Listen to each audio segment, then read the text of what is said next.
So before you were an artist, what'd you do? You briefly said hairstylist, but give us a little background. So I was a barber. So while I was in high school, I just started cutting some friends' hair. It seemed like it was fun. I got to work with my hands. I always loved the barber in the neighborhood that gave the best haircuts. He was like so cool to me. And we want to go to that guy and not like the other guy that's going to mess your hair up. And just the atmosphere of a barbershop, being in the barbershop, there would always be like the older kids in the neighborhood, and they would be in there getting their haircuts. It would be a cool spot and people. So I really liked that. And while I was in high school, I was just cutting my friend's hair, like in my house.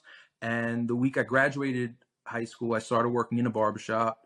Worked there for 2 years in my neighborhood in Brooklyn. And then when I was 20, opened up my own barbershop, which I had for 10 years. I had until on the 11th year. I had it till last year, till 2021. So I was out of there already. I wasn't cutting hair. Yeah.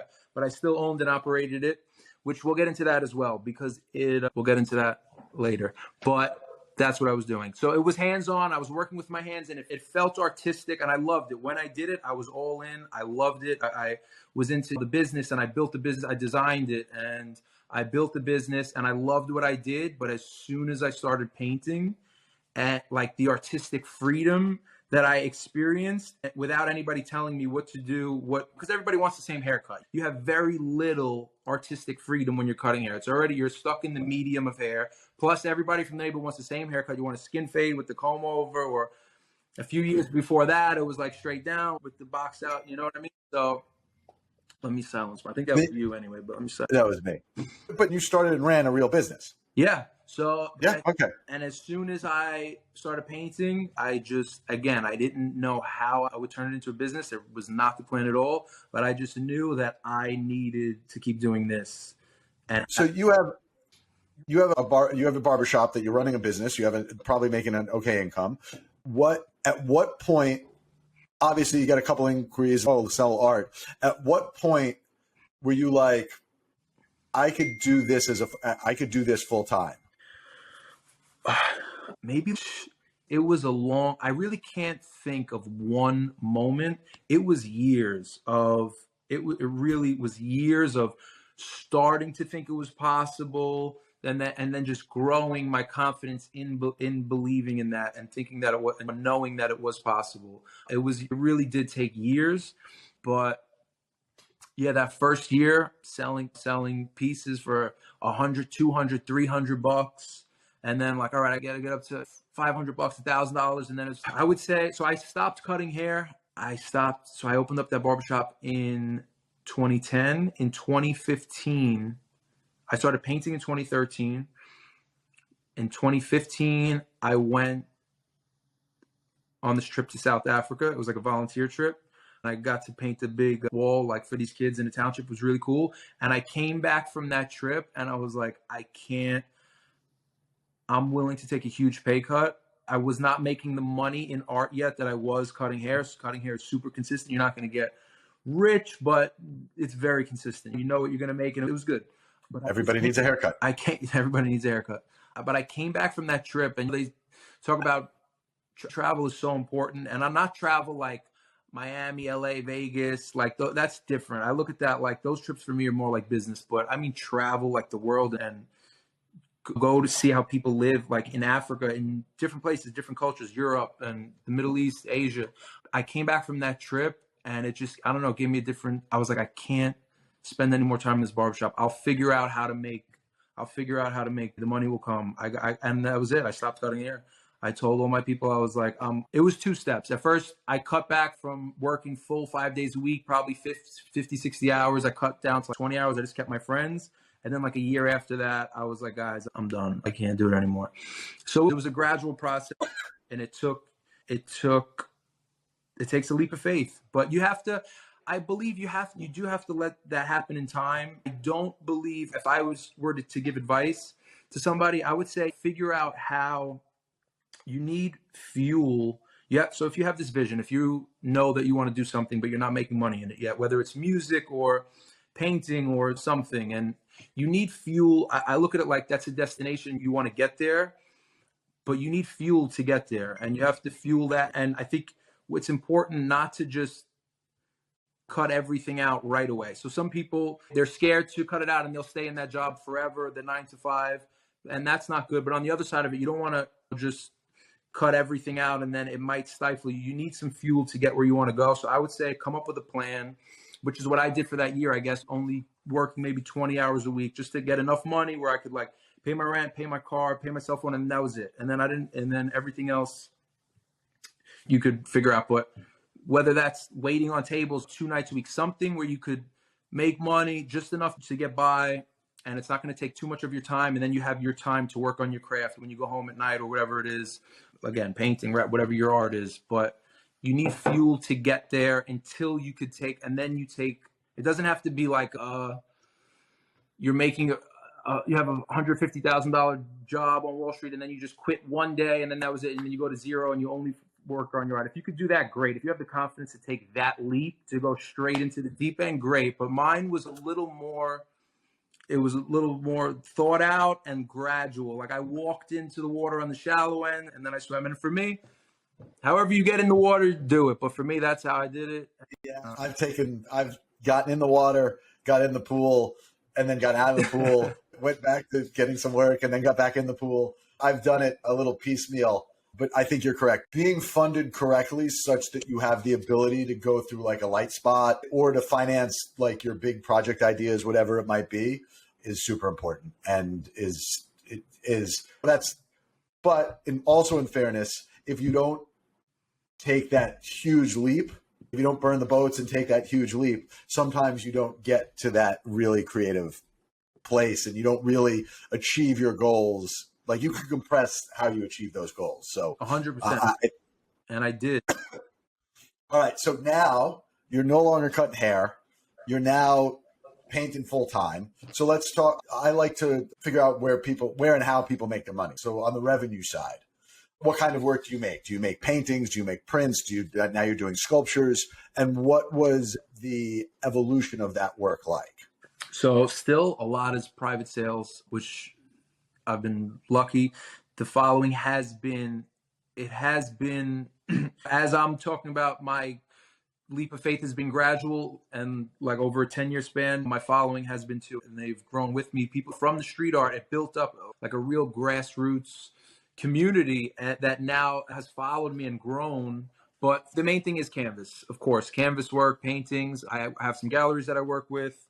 I have some consultants that I work with that they sell for me privately to their collectors, and merch, clothing, sweatshirts, t-shirts, which I was skeptical to do for a while because I felt like, all right, I need to pick one lane and if I do this, then it's going to water down my paintings. And if I'm going to be a fine artist, then I can't be making clothes and I can't be a graphic designer, blah, blah, blah. But I give credit always to the guys. I think now more than ever, a lot has changed in the past 10 years through social media. The ability that we as artists have to sell direct to our fan base and build a fan base. And I look at guys like Obey and Cause and what's his name? Whoever these artists are that are doing it, that are in different markets now. Brent Estabrook, huge inspiration of mine. Victor Castillo, and these guys. He's great. I love them. I have an original piece in there actually, not an oil canvas. It's a little out of my price range. I inquired about one of those, but I have a work on paper, an original work on paper. Really cool. I'll show you before we hang up. But these guys that are they're in different markets. There's this whole article I read, I think Time Magazine did it, about Cause and how he just broke down every barrier. He's in like every market. He's successfully. There again, in the past, you needed to be like a commercial artist or a fine artist or a clothing designer. And he's doing museum shows in the biggest museums in the world, the Brooklyn Museum. And he's also doing like a collab with Uniqlo, and they're selling $28 t-shirts with his art on it. And neither hasn't hurt each other because it's done right. And that's what I found is, as long as I do everything and it's high quality and I do the proper research and development on each product, then I feel good about it. And I also feel good about having something in different price ranges, because some of the people that have been following me for all these years, especially where I come from in Brooklyn, where I didn't know anybody that was a painter. I didn't know anybody that painted as a hobby, let alone painted for a career and was a career artist. So I care. I still care as much as my main goal is absolutely progressing in the fine art space and getting great gallery representation that's going to bring me to the next level collector and raise the price of the canvases. I still care about offering a product to the people where I come from, people that are not in the market to spend $20,000 on a painting or $10,000 or even $5,000 on a painting. Maybe this toy to have a $200 item, or my prints I sell for around $200. And then some people can't even afford those. But I have a hoodie maybe for $80 or a t-shirt for $50, something. Yeah. And as long as they're really good quality and they're done right, I feel good about it. And by the way, I think it's super smart. I fight with it all the time because we have like this, there was always this vision of, oh, artists don't do that. But now artists actually do that, right? There's Murakami does it. We can do it. I was blanking on names, but there's so many names. They're all of them. Yeah. And so we have this point in time, especially because you can get in front of your customer directly. And as you say, like the amount of people that can actually afford a $5,000 piece of art is just not that many. So it is to have something that's accessible, to have something that the average collector can get or the aspirational collector can get. I think you're absolutely correct, is super important. By the way, I love toys. I love small sculptures. I love all this stuff. Thank you, man. So of your stuff, what are the best sellers? What are the things that move the most of? Where do you focus your time on those things? So this year, I really want to focus on big scale paintings. I have some gallery representation now that I finally, 10 years in, I've developed and have access now to work with people that I didn't in the past, and where they could, because that's a lot. It's a lot too. It's a lot to think of, we have the possibility to do it now through social media, but it's a lot to be the artist, to be in your creative space and keep new paintings coming out, not just doing the same thing. Create the painting. Then I got to take a picture. You got to take a good picture of the painting. You want to try to get video of the process to show, it's all right, I got to get video while I'm painting. Let me get the video and set the camera up or whatever, take a time. Or you finish the painting like, damn, I didn't get one picture. You there? Yeah, I'm here. The video went out, but yeah, the video goes out. Don't worry about it. And then it's okay. So then it's like painting it, being the artist, being the content creator of getting the pictures and the video, and then posting it on social media. All right, what's the good time to post it? When are you gonna people be most engaged? Blah blah blah, and then try to sell it. And then communicate with people that are interested. Oh, and they ask about the price, and then you're negotiating price with them and trying to close the deal. There's many different jobs there. So. What was your question? Now I'm drawing a blank because I'm looking at a black screen. It's okay. It was a different question, but you actually put another question in my head, which is how much time do you spend actually making art versus all the other things you just talked about? So this year I plan on, more. So I guess that's how I got there. So I definitely paint. I don't know. I've really never counted the hours. I definitely paint, I guess 30 to 40 hours a week, like a normal job. I'll paint 5 days a week. But then all that other stuff is definitely, I feel like I'm always working. And it's funny because my friends with more traditional jobs will say, oh, whatever, laugh, you don't work.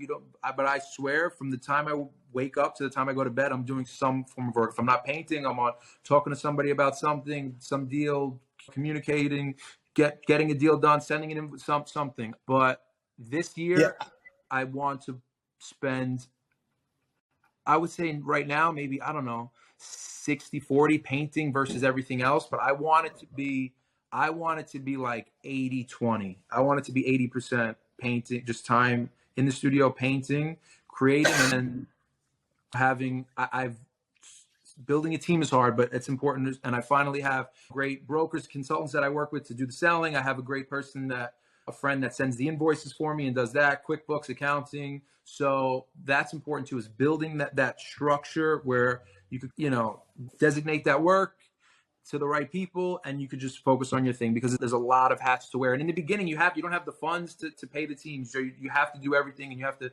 balance it. But the goal is definitely, I want to spend my time in the studio creating, thinking about that.